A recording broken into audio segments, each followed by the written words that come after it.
Hello. Uh, good morning to yeah, good morning to me. Again, good evening to many of you.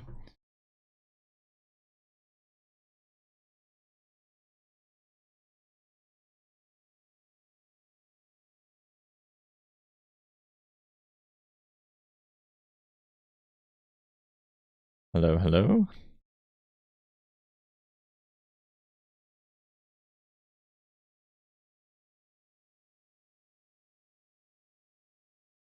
Hi, Amisha. How are you? How's it going today? Hi, Joanna. Hello, everybody. Hi. All right, loving all the greetings right away. Really appreciate that. How's everybody doing? And I did do some like changes with my mic setup and some software. So if you could just let me know if everything's sounding pretty good or if it's too quiet or something's kind of choppy, just let me know. Hi everybody. Going fine. Good, good. Can you speak here? Yes, you sure can, and please do. Good afternoon. Hello world. I'm guessing it's supposed to be hello world.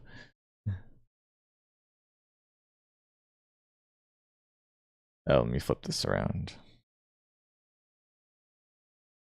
No, no, not what I meant.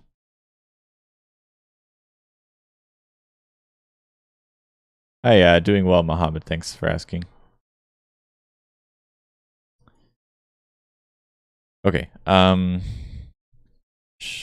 Where's the first question? Hi, so nice to talk to you all. Should I be good in problem solving if I want to be a machine learning engineer? Uh, of course, yeah. I mean, there's uh, at heart, you're a software developer, and you also have like machine learning statistical chops, so you can combine them together. It's quite an interesting battle because you got you have to figure out, depending on who you are and what roles you take on. As a machine learning engineer, you might have to do a bunch of like traditional coding, as well as maybe the like of course the machine learning implementation itself, and you have to figure out through trial and error and talking to the team to solve these problems. And it's a lot of iteration and software design as well. And yes, I mean you don't have to be good at problem solving to get into like the industry. Like I don't think it's like if you don't currently think of yourself as a good at problem solving, then you shouldn't pursue this. I don't think that at all. But in general, yes, on the job, like you do solve a lot of problems. You heard about me. Very good. Hey man, what do you think of Gato from DeepMind? I don't think I saw this. Gato. I saw a bunch of things from DeepMind recently, not that. GATO. That is a generalist agent. The agent, which we refer to as Gato, works as a multimodal, multitask, multi-embodiment generalist policy.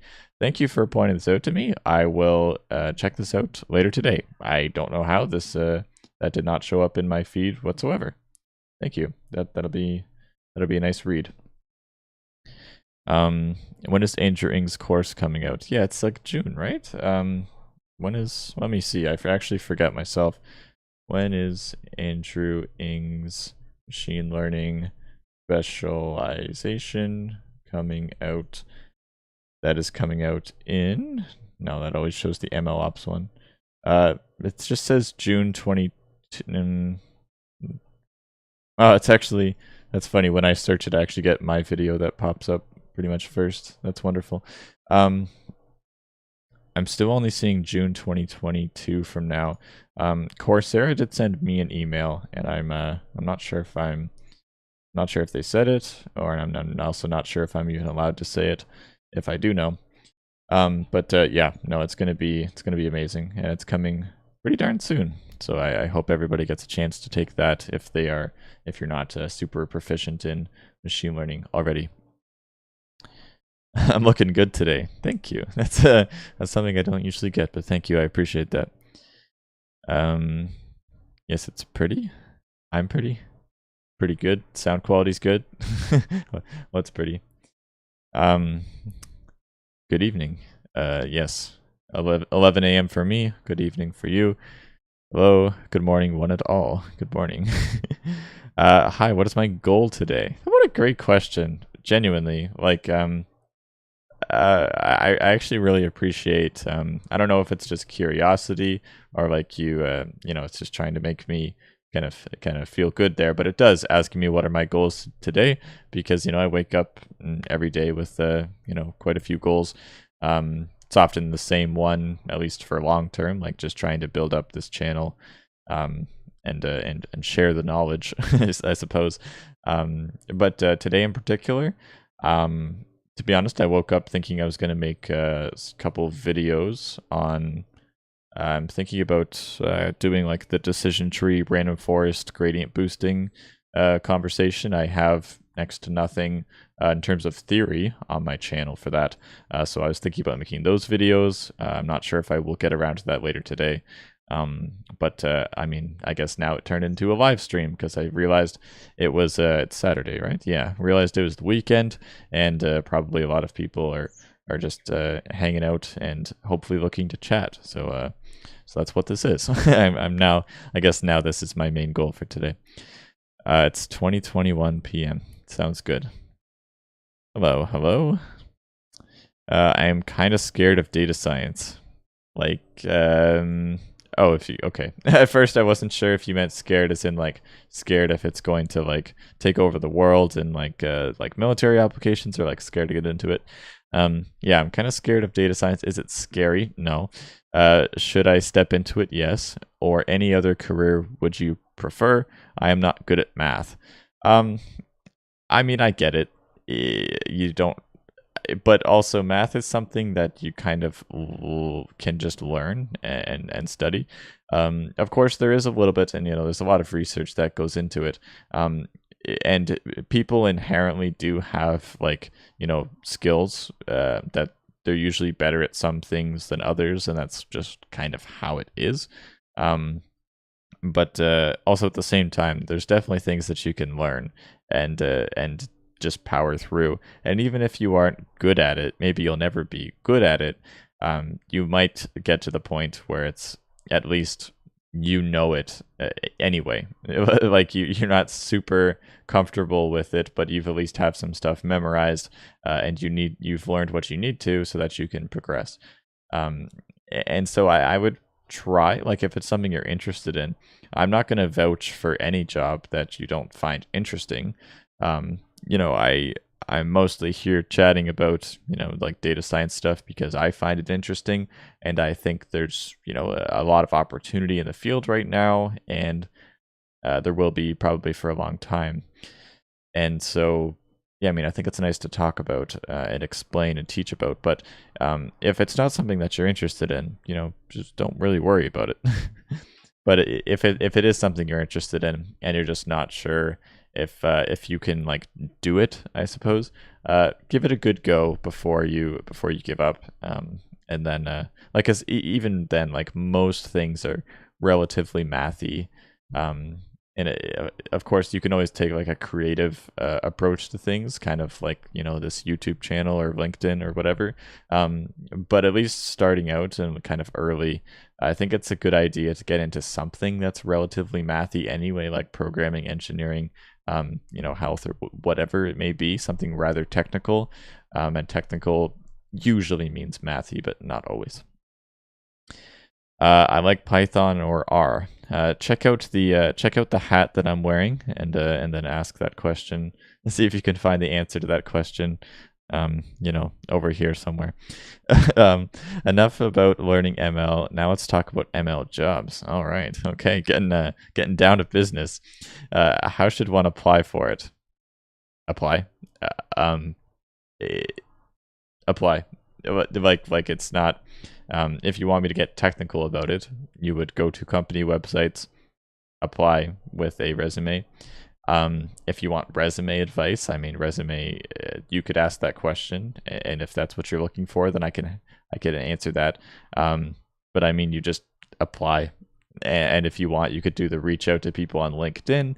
You could definitely apply on LinkedIn. Like the LinkedIn is a massive job forum out there, both in people's posts, like actually people are posting about jobs.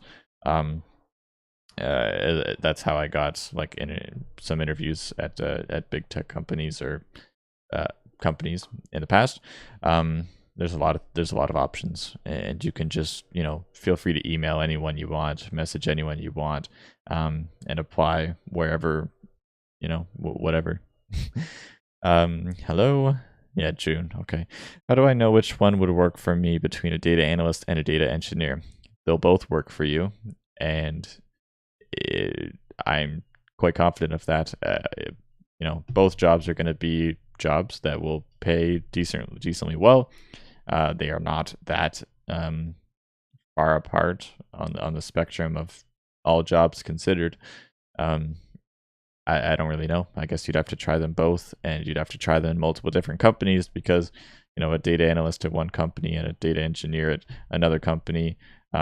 If you had 10 data analyst roles at 10 different companies and 10 roles at 10 data engineer roles at 10 different companies, they're all going to be vastly different experiences. So you just kind of have to find a fit, company wise, team wise, role wise, of course. Hi, John from Africa. That's awesome.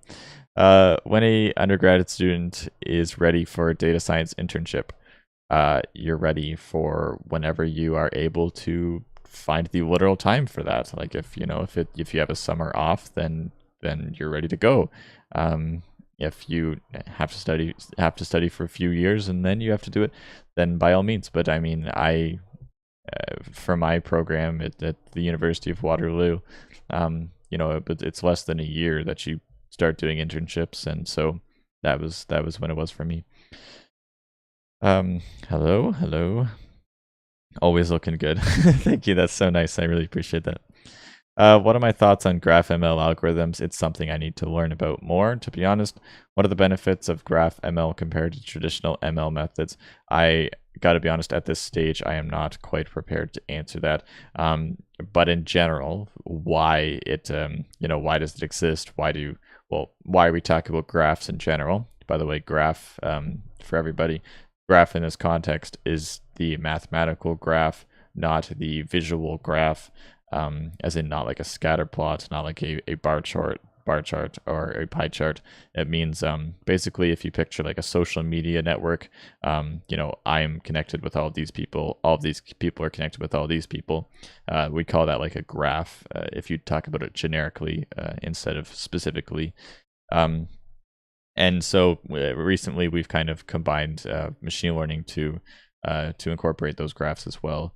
And I'm not exactly in the position to answer that, but you can think of the same kind of idea, as in whatever you would want a graph for generally in normal programming. We're kind of trying to take some of those aspects and incorporate it with machine learning.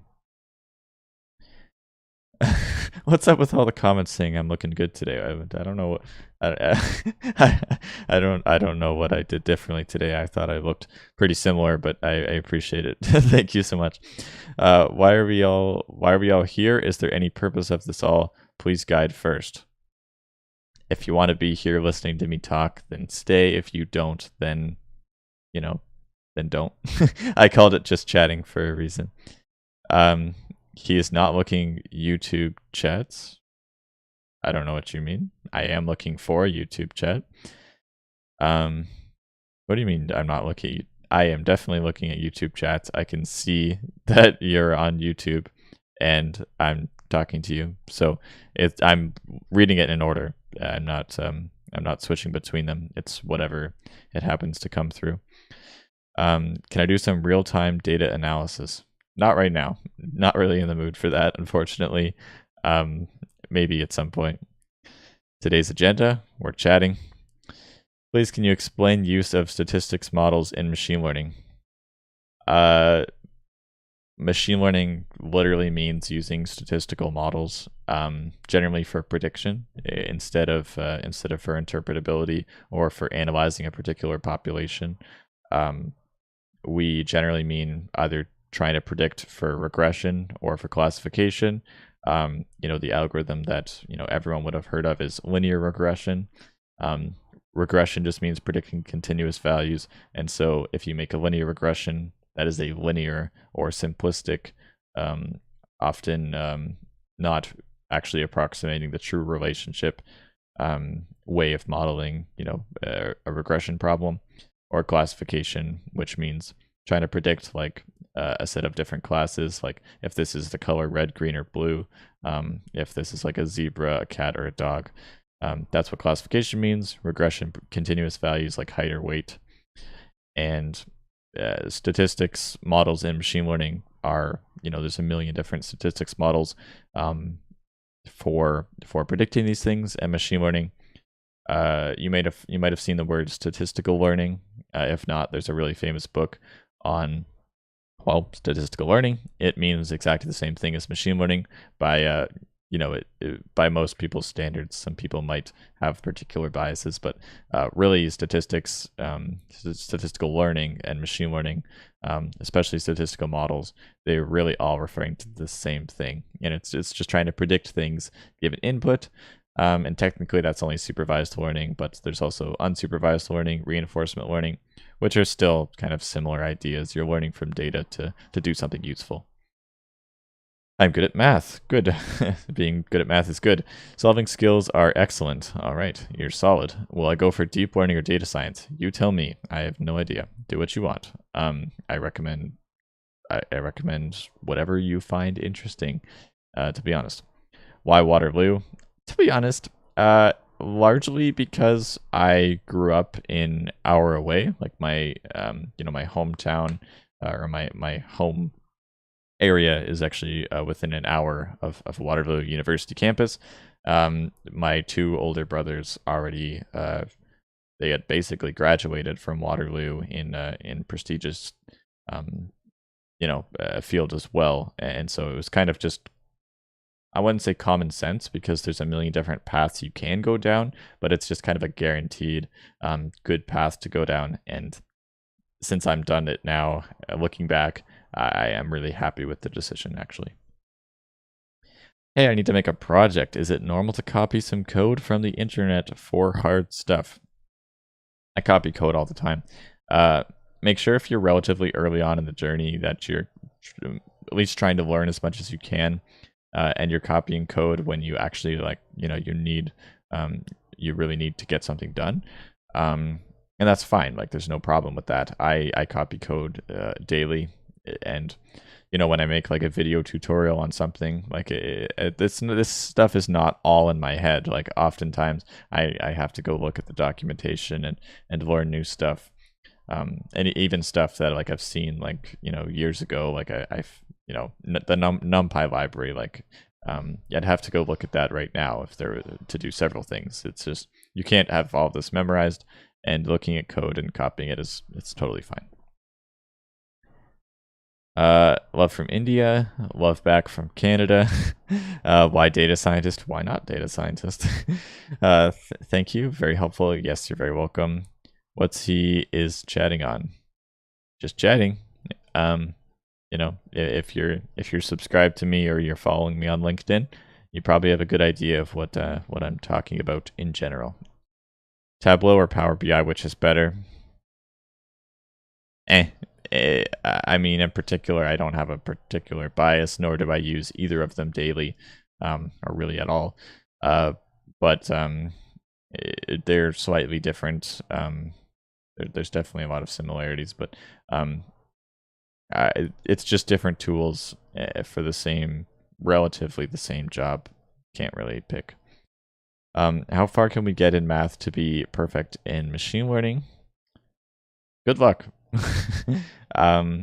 If you're looking to get perfect in machine learning, you're an infinite ways down the road, because people are constantly coming out with research that there's no way that I or even the researchers themselves can keep up with. But to be ready to learn machine learning, you need basic linear algebra, basic calculus, basic probability and statistics, and most machine learning books out there will kind of have those fundamentals before, or they'll very clearly say that like this is going to be a heavy duty book, and we're assuming that you are, at least into like second or third year of university mathematics or something like that. Instead of using a function, can we use data generator for LSTM model preparation? Can we use data generator? Like image? What data generator? This is sounding also very particular to a framework, which is, I might be able to answer some harder TensorFlow questions, but for the most part, I'm not really going to talk too much about very specific framework stuff right now. I'm doing well, thank you. I appreciate you asking. I have started the deep learning specialization. Okay, it's taking me almost an hour to properly take notes of 20-minute lectures. Yeah, you're doing awesome. If you're writing down notes on these lectures, I do not care how long it takes. You're doing a phenomenal job, and keep that up. That'll work very well.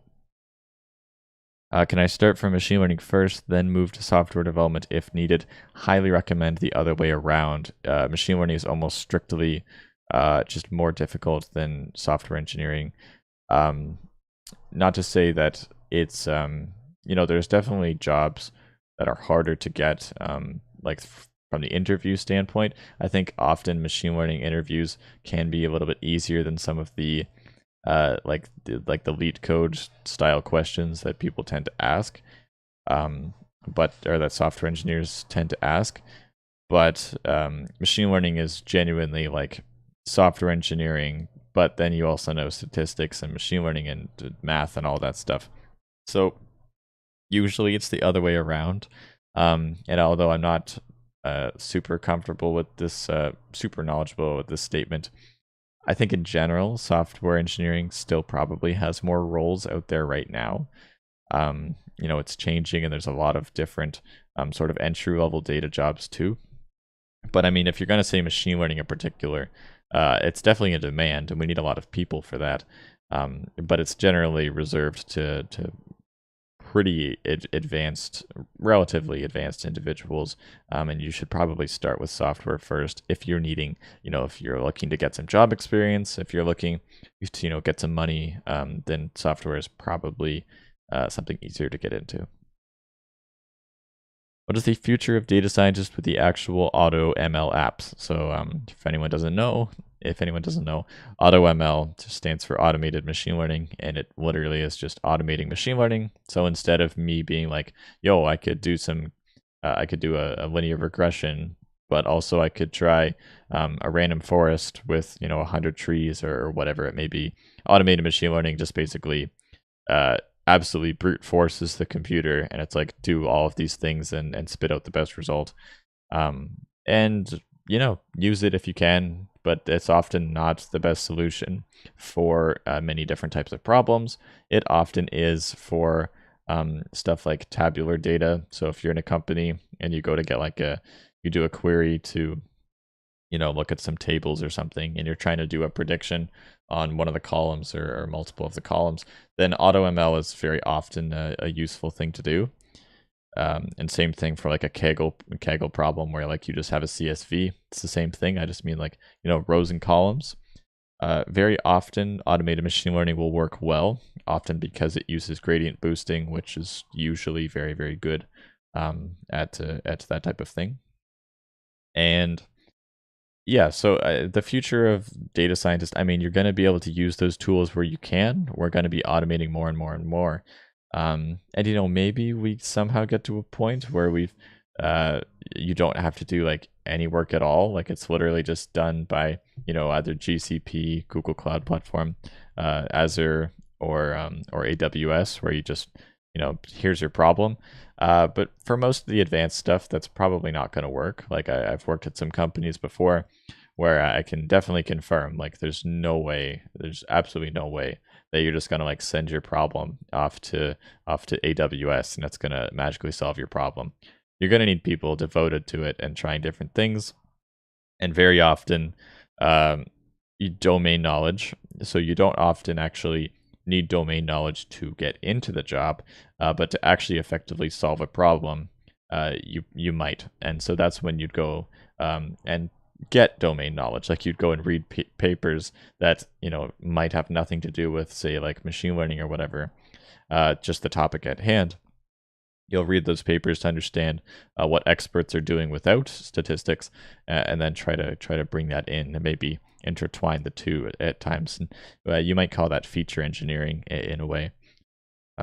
So that's my perspective on it. It's unlikely that everything will be automated, but more and more of the more common repeated tasks will get better at you being able to automate them yourself, and especially like if you just send it off to one of the cloud-based people that have a gazillion computing resources, and they'll return the result as quickly as they can. That's definitely desired by everyone if you can.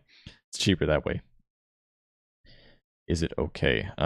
What is the previous? Oh yes, that's okay. Yes, that's very much okay. I know positions have a bit different definitions depending on a company, 100%. Many CEOs absolutely hate like acronyms and definitions that are like made up and not universal. But what does MLOps really do? Do you also build models as in MLOps or only manage existing ones? Basically, MLOps is a catch-all term or an umbrella term for doing stuff with machine learning, quite genuinely. If you go to take a course on it, what they're gonna kind of focus on is the workflow and like deploying them in an organization, and kind of the ethics and all the process surrounding it. Because basically, what it's just a term. And yes, I'm not a big fan of the definition at all. Actually, basically, the point of it is like machine learning is at its core like statistical algorithms, and as we just talked about, you can automate that quite a bit, and to solve some very interesting problems. And so if that at its core is just an algorithm, well, all surrounding that, there's all those normal things in a company. Like you have a team, and that team interacts with many other teams. There's a hierarchy of them in a big company, and there's software and hardware to actually implement these solutions. So that's really all it's talking about. And that's why I often answer the question with, for now, just worry about how to actually deploy a model and make it do something, which, by the way, is 99% of the time just save the model in a file, and then put it on like a Flask or Django or Streamlit or Fast API app. That was all Python, or R like Shiny or something like that. Put it out there so that it can receive information and make it do something when you ask it to. That's all I recommend for the MLOps situation, because it just means all of the stuff in companies surrounding machine learning. And that's not something that you'll be doing. Like you will not like as a Kaggle, enthusiast or whatever, like you don't need to worry about that stuff, and they really don't expect you to. That's kind of the office politics that they get you to talk about. So I'm not a big fan of the term at all. Yes, you build models as well. Being an MLOps doesn't mean anything. You kind of do machine learning operations, but still, I don't like the term. And so it's office politics. It's lingo. It's a buzzword by some people to make you take a course and to learn about these things. It's I'm kind of annoyed about it. MLOps sample resume? Didn't understand that, sorry. Hello. Use of calculus in data science. In a nutshell, I'm going to try to limit this to 30 seconds or a minute or less. Essentially, almost all of machine learning is about trying to minimize functions, minimize like errors. You want to have lowest error. What's error? Well, it's generally a continuous function. And so we want to minimize the error. And so calculus helps us to minimize things. And occasionally, if you want, you could also, very equivalently optimize or maximize things in reinforcement learning, we often maximize, and in supervised and unsupervised learning, we often minimize. And so you need to understand what a function is, how you can minimize and maximize a function with calculus, and then linear algebra, because that basically means doing it in multiple dimensions, and you're always working in multiple dimensions. Like even just linear regression, you might have like 2 or 3 or 10 or 20 or 100 different variables. And so if you were to talk about that mathematically, then you'd need linear algebra as well. Whew. Okay, does system design with DevOps, and is system design and DevOps needed? Not a bad idea if you can learn it. It's not always strictly necessary to get a job, but you know, it's something useful to know, and will carry you. You'll carry with you for your life for sure. When's engineering's course coming out exactly? I know it's in June. I don't think I have the date. Sorry, I'll announce that when I know. Hello, everybody. Yeah, I mean, I'm talking. I don't even know if you guys are here anymore. I'm answering questions from 18 minutes ago because getting a lot of responses, which is wonderful. Share some useful links for BERT and Hugging Face transformers. I don't have to share links. Go out and search the links yourselves. You know, just go find it. What do you think of a sentient AI? This can learn anything without a human to help. I think Tesla in particular is doing some phenomenal work in AI. And it'll take quite a bit of time until we have something that crazy. And I kind of am going to choose to not talk about that too much and leave that to the conversation of true experts in the field, like you know, like Jan LeCun, and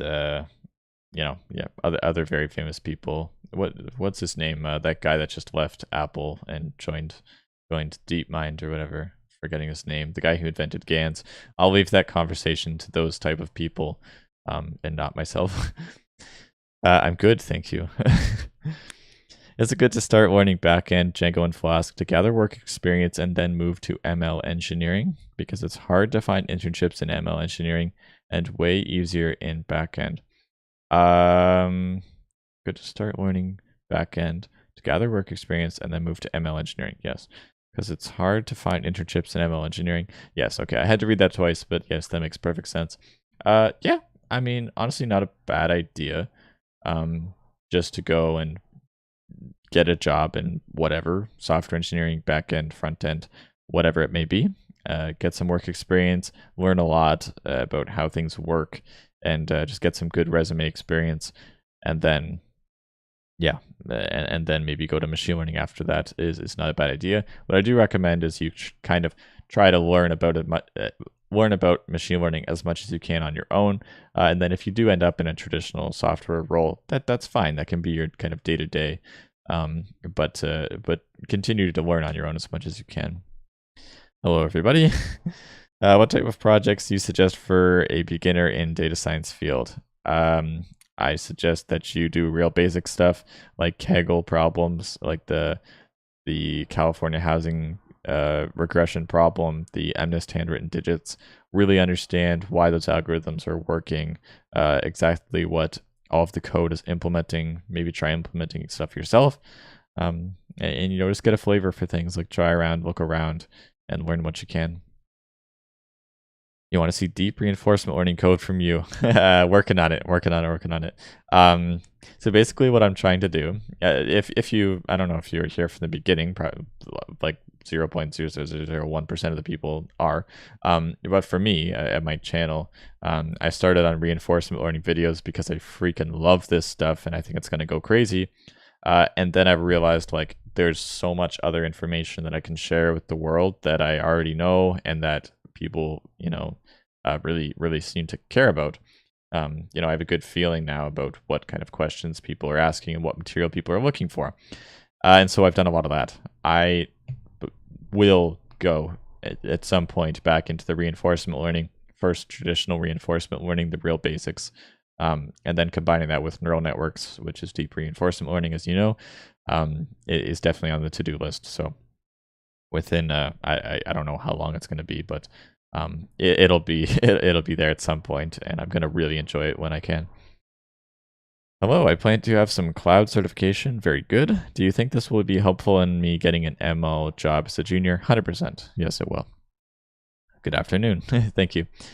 Please explain about usage of NumPy in AI. NumPy is a library that does math. And it does it, so that you can do it at a high level or a little bit lower level if you want. But in general, it does fast math. And so you could imagine that artificial intelligence needs to do a lot of math. That's the basics.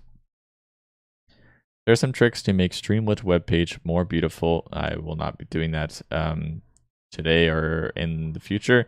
I'm not a massive fan of Streamlit. I'm okay with it. But I don't actually think I'll be touching it too much more. What is the future of artificial intelligence? I'm gonna choose not to answer that, but lots of crazy things are on the way. What are the best courses now for natural language processing? There's the Coursera one. You are on YouTube, so I do have that linked in the description if you want. I highly recommend you check that one out. I forget currently what the prerequisites are of that course, but if you click on it, you will see. You can go and check what they recommend the prerequisites are, or just start, and you'll figure out quite quickly if you're able to do it or not. What is my advice to a newbie? Learn as much as you can. Just keep reading, keep watching videos, stay up to date in the field. Try to understand a little bit about what companies are doing.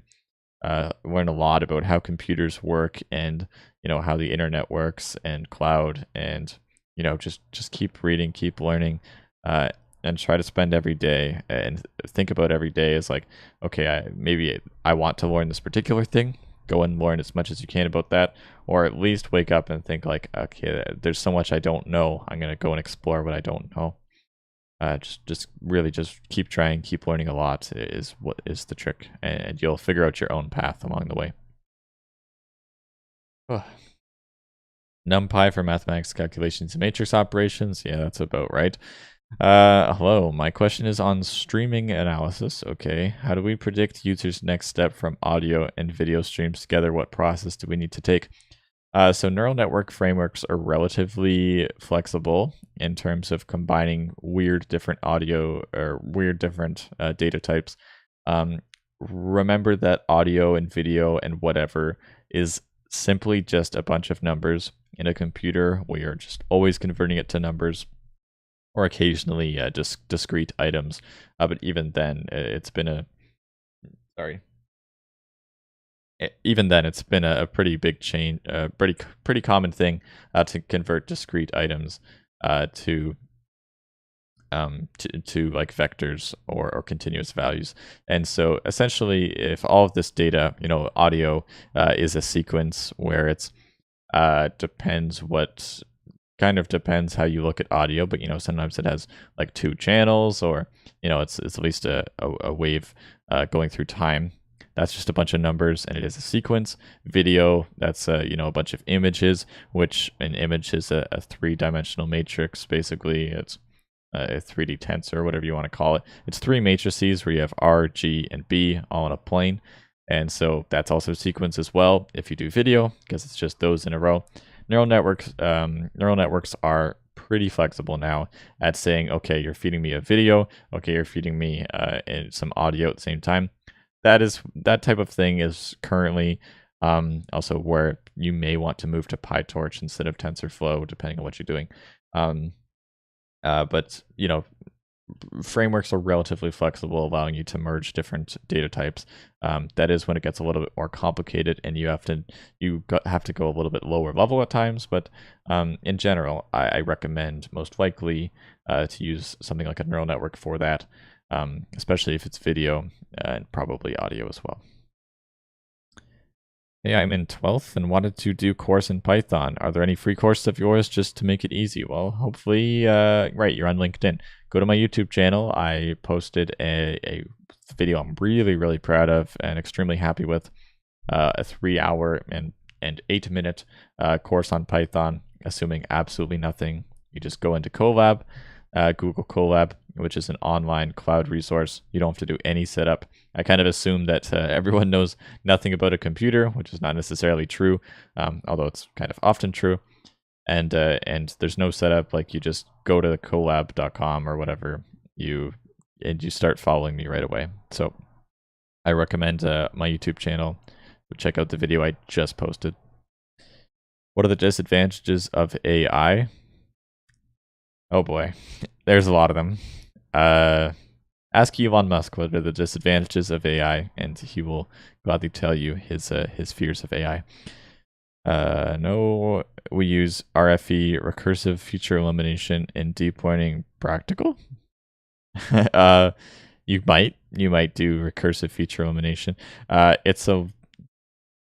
forget the practice of that if you're going to use neural networks. There's a very it's much easier to do something like feature elimination in linear regression, because the mathematics of that is well worked out with hypothesis testing. With deep learning, eliminating features is much more difficult because they're black box. Like, neural networks in particular are extremely black box models, meaning it's hard to know what features are helping. But there is a lot of research that I need to catch up on. But there is a lot of research into removing features, adding features, and figuring out what features are important in black box models like neural networks. So the one you said in particular is probably more suited to linear regression and maybe like random forests and gradient boosting models, because it's a little bit, there's some weird things that you can do to check feature importance, and there is in deep learning as well. It's just a little more confusing. Do you need knowledge on model cloud deployment? It's not a bad idea. Not sure what that says. Oh, that's your name. Okay, good message. That's also your name. Yes, hello. Hello. And you plan on making a video on CNN hands-on kind of thing, like constructing a CNN from hand? Or, yeah, I mean, I have a video, a couple of them probably, on convolutional neural networks. Anything that says image classifier right now uses CNNs. I'll probably convert them to transformers at some point. But yeah, something about like all of the convolution operations, max pooling, and how to construct that. Yes, I do plan on that.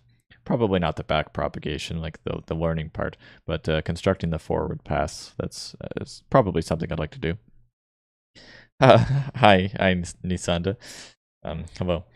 Once again, sir, I cannot understand. I don't sorry, I don't know how to help. I'm curious if that, I hope that emoji doesn't mean that I'm like breathing into the mic a lot. If it does, then actually tell me, because I do want to know that. Have a nice day. Sorry, I missed you. I'm sure you're gone already since it's 20 minutes ago, but bye-bye. How important is Spark when working in the industry? Extremely. If you plan at all on going into industry, please learn PySpark. I have a couple great videos for just going through that. Highly recommend. Need knowledge, data science. Is there any of your course on that you can unlock? I most certainly have data science on. Oh, you're on LinkedIn. Go to my YouTube channel. You will see I have hundreds of videos at this point on data science. What is deep learning? Good question. It's using neural networks. Neural networks are nothing more than kind of a mathematical formulation of matrix multiplication combined with nonlinearities applied. And then there's a lot of research behind them and particular architectures, but you know, that's deep learning means using neural networks. Neural networks are one choice of statistical model that have proven to be useful in general universally, like as universal approximators, and in particular for like image and video data, which is, you know, something that we obviously care about. People might think, why do we always talk about like image and video and audio data? Well, that's you know, that's like everything, or text as well. Like we read things, we see things, we hear things. That's the world. So neural networks and particular architectures have proven to be pretty good at this stuff. Okay, I am going to take like a 20-second break. I'm just gonna chug a glass of water from my throat, and I'll be right back.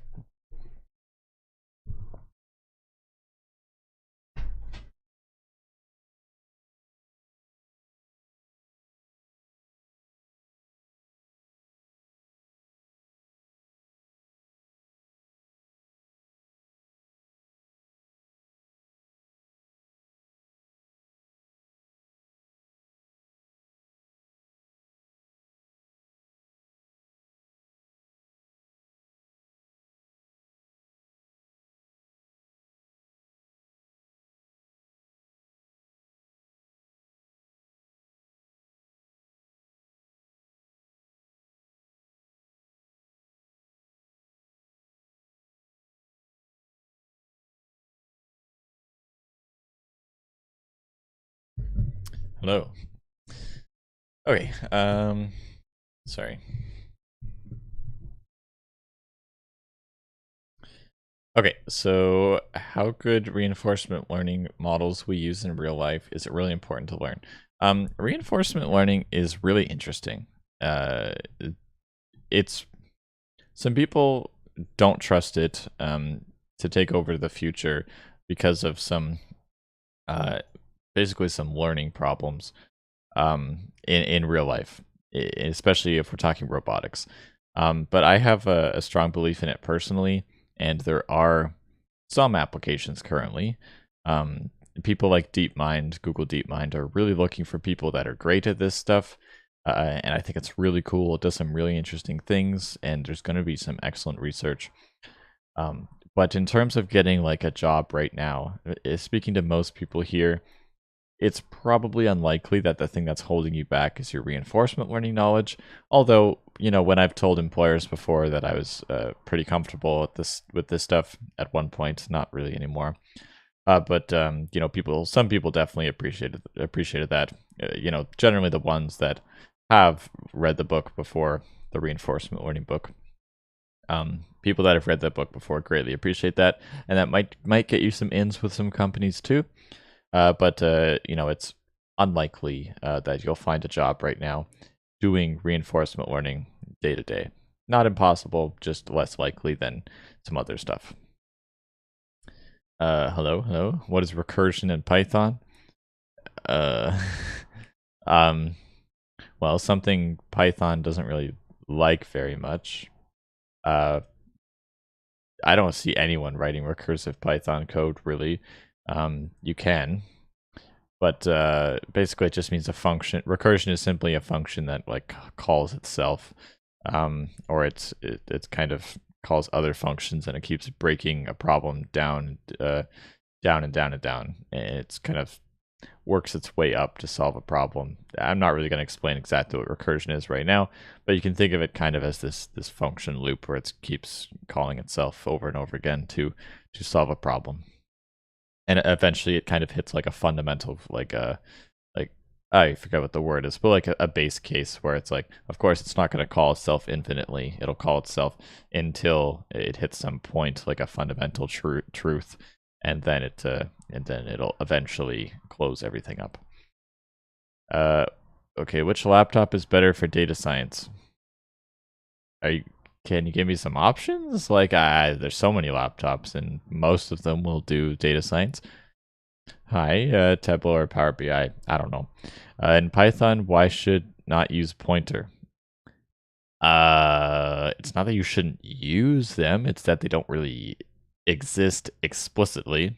They exist very much implicitly, as in if you learn C and C++ and then you learn Python fully, then you'll definitely see kind of what Python is doing implicitly with pointers, but you don't explicitly talk to memory in Python like you do in C, where C is like, hey, I need 16 bits or 16 bytes or whatever of memory, and I'm going to make this variable kind of point to that specific block of memory. You don't do that in Python. In Python, you basically say, I'm going to make a variable and I'm going to point it to this object.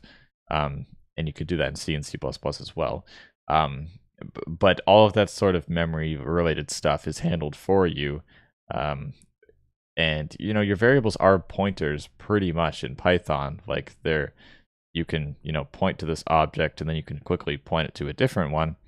But in Python we don't really call it that. We don't think about it because there is no explicit like making a pointer. Thank you. That is 17 minutes old that I'm reading this, but that is exactly what I meant. Yes, Ian Goodfellow is who I was referring to. Thank you. You're very welcome, software development student here. Yo, what up? Yo, what up, software development? How's it going, man? Yeah, we're chilling in the data science realm. How's it going? Please discuss one-hot encoding. Essentially, you can check my feature engineering video, I believe it's called, and I have the timestamps for that one. Check my video called feature engineering, and I have a timestamp for one-hot encoding. Essentially, it's a way of encoding a categorical variable into what is truly a categorical variable in a computer. Like it's either this or that, as opposed to something like an embedding, which takes a categorical item and then it converts it to like a vector. That's very different than one-hot encoding. Okay, which is best for web development, Django and Flask? Small project Flask, big project probably Django. I think a lot of these questions could be answered in a basic econometrics course. Oh, probably.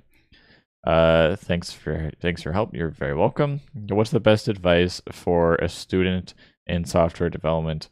The best advice for a student in software development, I would have to say, it is get really good at actually coding interesting things. Because in class they'll talk a lot about like design patterns, object-oriented programming, like runtimes, C++ sometimes. And very rarely they get you to do interesting things. So as much as you can, go out and do things that actually interest you. Make a project and just, something that you might think has nothing to do with programming. I guarantee you can tie programming in there somehow and maybe make something really cool. So that's my best advice. Is data analyst the subset of data scientist? Sorta, kinda ish. I don't know. I'm not sure how to say it. Basically, a data scientist is kind of like a data analyst, except they know machine learning, is usually how I like to put it. Unfortunately, not everybody agrees with me on that statement, and so it's hard for me to say it confidently. But in my opinion, and in many people's opinions, I think the traditional kind of data scientist knows machine learning and deep learning, whereas a traditional data analyst, you can think more into like SQL and that type of thing, which of course a data scientist is going to use SQL. But that I think is mainly the difference, is that in data science, you know machine learning, and in data analyst, you likely don't use it day to day. Hey, I'm a data science student working as a data engineer at KPMG. Wonderful. That's a great company, and looking for shifting to data science. Go for it. They need people for that, I'm quite certain. If you learn data science, what are the main topics you need to cover? Too big a discussion for this chat. But in general, if you're learning data science, programming, math, SQL, Python, machine learning, deep learning, statistics, the usual. You can Google it, and they'll be pretty close to what I said. Which part should I focus more of if you want to build your career in fintech? I don't see. I forget if I answered another question of yours earlier, and that's relating to that. But which part should you focus more of if you want to build your career in fintech? I don't know, finance and tech skills. Like that's probably how to do it. If you can ask a more pointed question, then I can probably answer that. Otherwise, it stands for fintech. Probably learn fin and tech. Arshi, I missed you 12 minutes ago. I don't know if you're still here, but hello, how's it going? Thank you. Yes, no problem. Voice? What's voice? I have two options. One, a data science role in a broad field. The company does data science jobs for other companies in many domains. Two, a computer vision role, which is very specific. They're using only deep learning. I need to read that again and really think about it. I have two options. One, a data science role in a broad field. The company does data science jobs for other companies in many domains. Oh, yes. Okay, so a consulting role, essentially, I would guess. And two, a computer vision role, which is very specific. They're using only deep learning. Would greatly recommend the deep learning computer vision one if that's something you're interested in. If it is not, then the other one. Which should you choose as a junior? Where? Oh, that's still the same thing. Yeah, that's my answer still. What about MERN's deck? I have no idea what that stands for. Let me search MERN. What does MERN stand for? That stands. Oh, that. Yeah. Okay. I definitely knew that. I just haven't seen it in a while. MongoDB Express React Node, which essentially is a bunch of JavaScript stuff for making websites. I mean, I'm not a big JavaScript developer. I do it more in Python, and I can't really say. What about it? I mean, it's a set of tools that will get you a job if you're good at them. I can guarantee that. Oh, good. I'm glad you like the mic, Arshia. Yes, it was an expensive microphone. I think it's worth it. I also threw in a bunch of software that I didn't even use for the other mic before. There's like a noise gate, which means if I'm not talking, it'll be like quiet. And there's like some other canceling stuff, which I think is helping. Yeah, it looks pretty good. Hello. Please say me hi. All right. Hi. Can I explain shortly what is data science? Stuff with data. It's genuinely bringing value to data. If you Google what is data science, you'll get Joma Tech's video where he's like going crazy on the camera about like what truly is data science. And I mean, he's right. It doesn't really matter what tools you use. Although of course you need to learn specific tools to maximize your chance of getting a job and to solve specific problems. But it's not really about the tools that you use. It's about bringing value to data.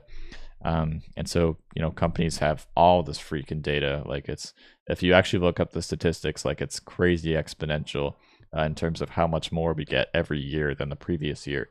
And there's probably value in it, but maybe there's not. And so companies will automate as much as they can in terms of trying to extract value from that. But a lot of the time, you need dedicated people to work with this. And so that's really the field of data science in general. What's the best advice I have for a student in software development? I'm not sure if you were here when I said it, but basically I suggested that you do as much project and interesting work on your own as you can. Greg, in your opinion, when should someone learn linear algebra? Before Calculus 3, after Calculus 3, or both things at the same time? For everyone listening that's not familiar with the university lingo, Calculus 1 is almost always derivatives, and Calculus 2 is almost always integrals, and Calculus 3 is almost always both of those things combined with linear algebra. And so you should learn linear algebra slightly before Calculus 3 or at the exact same time, because I would make the argument, if you were to talk about it a little more theoretically and remove the lingo, Calculus 3, multivariate calculus, multi is in multiple variables, hence you need linear algebra, which works with multiple variables. Calc 3 and linear algebra are essentially the same thing. They're studying a very, very, very similar thing. Just calculus usually talks more about derivatives and integrals, and linear algebra usually talks more about transformations and matrices, but they're pretty much the same thing. What a second-year student should start for becoming a data scientist. Check the courses that I have listed. If you go to YouTube on the live, then you'll see all of them. On LinkedIn, you'll see a subset. Those are my favorite courses. My YouTube channel has a bunch of the content as well. As a student, you are learning machine learning, data science in a way like follow other, okay, having trouble parsing this. As a student, I am learning machine learning, data science in a way like follow other YouTube tutorials and read books. Yes, that's fine. Do follow along project, copy them, try them with different parameters and understanding them. That's fine. In depth, and after doing that, can I claim that the project that I copied is mine on resume? Ah, okay. I had trouble parsing it until the very last sentence. That makes sense to me now. So essentially, you have to be there's a couple different angles that you have to look at this. One, legally, you have to, don't worry about it too much. Most people aren't out to get you, but there is a legal perspective on things, and you can't just claim things that are yours if they are not. And so, you have to at least make significant modifications or make acknowledgements when necessary. That being said, I most of the time I wouldn't be too worried about it because people aren't out to get you, but that exists. And there's of course the interview point, which is, yes, a project can greatly help you land an interview. And if you talk about it well, it can greatly help you get past the interview. In fact, like Elon Musk interviews people by asking them really the same thing. What kind of stuff have you done? And he's really going to drill into the details about making sure that you are the one that understands this stuff so well, and you are the one that could do it all again and could explain if something were to go wrong, where you would change things, and if something did go wrong, if you did change things.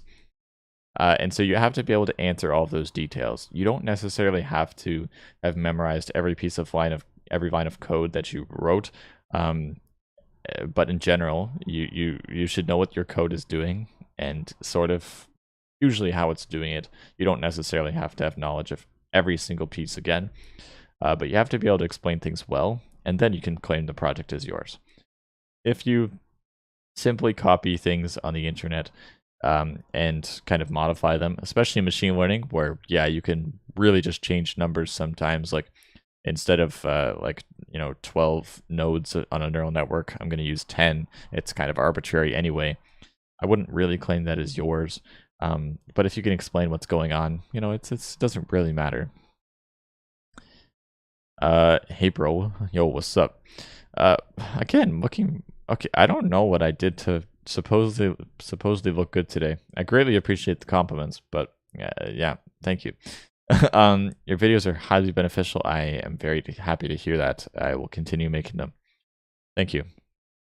Can I give some advice to a civil engineer, graduate actually, that wants to learn data analyst, best course and roadmap? To be a data analyst, you got to learn SQL and probably R instead of Python, but Python's great too. I prefer Python, obviously. It's just with data analyst, I think R is sometimes a better route for that. And yeah, maybe Excel. So the Google Analytics or IBM data analyst courses are really good. You are from YouTube side, and so yes, you can check the links in the description, and yeah, there's gonna be some there for I think I actually wrote analytics, yeah. So you can take your pick. Check those ones out that I have listed. And most of my material, if it's not super machine learning based, then my YouTube content is probably quite helpful as well. No doubt the best. If you're referring to me, thank you. I really appreciate that. My Python hat looks cool. It does, doesn't it? This is a solid hat. Thank you. The noise canceling software seems to be helping a ton. Okay, good. Yeah, I mean, there's not actually that much noise, but for once I left the window open, and I mean, I can see that if I stop talking for a second, yeah, like the noise actually goes to fully zero, which is good. Yeah, good. Tools that I use the most. I use Python a lot. I use its libraries a lot. NumPy, Pandas, PySpark, TensorFlow, Keras. If Arshia is still here, she's going to get mad at me for saying Keras instead of Keras. But yeah, I use Python a heck of a lot for pretty much everything, actually. And then if you really need things to be fast and low level, then C++ is your friend. But for most tasks, Python's the way to go, in my opinion. But use whatever you're comfortable with. Most things will work. Data analyst roadmap for non-CS student. Yeah, check the courses that I have in the description, and that should get you going quite a bit in that direction. I are a bachelor's in mathematics and want to hop on the data science train, but I'm not that good at statistics. Should I consider other career options? No, you should go learn statistics and learn data science, and that's my opinion on the matter. You're very welcome. I did, yeah. Nice, Arshia. Okay, at long last, I am caught up with the questions. I am very, very happy now that, at the start of this, whatever it was, like an hour ago, that I just now finally caught up with the questions. So I hope I helped a lot of people out there. Now that I answered all of those questions, please, if there's any follow-ups, then I'm happy to answer. Hey man, are you willing to prepare any material about SVM in the future? Yeah, I am, and I for now I might do some like just basic intuition stuff. To be honest, the SVMs in particular are very mathy. Like I hardly even consider it a machine learning, statistical learning kind of problem, because I mean, of course it is, but it is really truly just this optimization problem. And yes, again, all of this is optimization. But if you go to learn about it, you'll see why I'm kind of considering it like extra mathy. And so I probably won't in the near future go into the math, but intuition, yeah, probably should do that.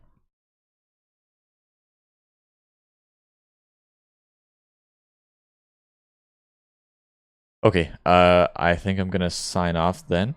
All right, thanks so much for everyone watching. I really enjoyed chatting with you today, and I appreciate, for some reason, I got a million compliments about being handsome or something. I appreciate it. I will answer those. I will answer those questions. At 20 hours of study a week, how long would it take me to be ready for an entry level ML job? I don't know. I don't know. It takes at 20 hours study a week. You will learn 20 hours of information a week if you put it in, if you put that time in. That's all I can really say. Doing a master's in machine learning and AI, researching some papers, plan to perform thesis on time series forecasting and predictions. Wonderful. How shall I know the recent advancements in these areas? I'm currently looking at LSTM, GRUs, GANs, and so on. You have to look up the papers, yeah. If you look up research on LSTM's time series forecasting, mix up common buzzwords that are common right now, like transformers. I'm sure there's some work on transformers and time series forecasting. I'm sure there's some stuff that's not neural network based, but still very up to date in time series forecasting. So take Google, research things, and you should be good to go. Okay, I'm gonna sign off. Thanks so much, everybody. I'll talk to you later.